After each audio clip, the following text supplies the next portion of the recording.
અને સમાચાર પર નજર કરીએ તો સિહોરના ગ્રામ્ય પંથકમાં આજે વહેલી સવારથી જ વરસાદ વરસી રહ્યો છે।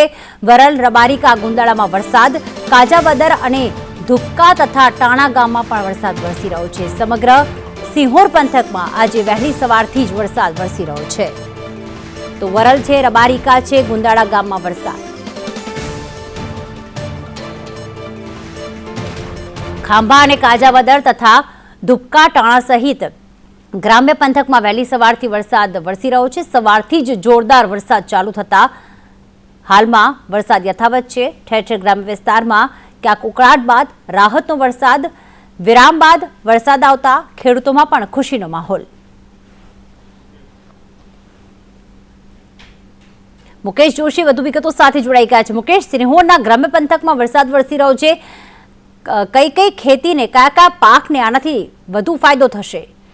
જી, આપને જણાવી દઉં કે આજે વહેલી સવારથી સિહોર એટલે કે સિહોરના ગ્રામ્ય પંથકની અંદર જોરદાર વરસાદ ચાલુ થયો હતો અને સિહોરના ટાણા, વરલ અને વરલ જે એવો વિસ્તાર છે કે જેની અંદર સતત વરસાદ છે જે જોરદાર પડી રહ્યો છે। તદ ઉપરાંત ટાણા, જાંબાળા, તો પછી આ બાજુની સાઈડની અંદર છે બેકડી, એ સાઈડની અંદર જોરદાર સવારથી વરસાદ પડી રહ્યો છે। ત્યારે ખેડૂતોની અંદર ખુશીનો માહોલ છે, કેમ કે 2 દિવસથી વરાપ કાઢેલી હોય, વરસાદ ન આવતા ખેડૂતો ખુશખુશાલ થઈ ગયેલા છે। અને વરલની જે નદી ગામમાંથી પસાર થઈ રહી છે એની અંદર હાલના તબક્કે તો પાણી પણ આવી ગયું છે। બિલકુલ, આભાર મુકેશ તમામ વિગતો માટે।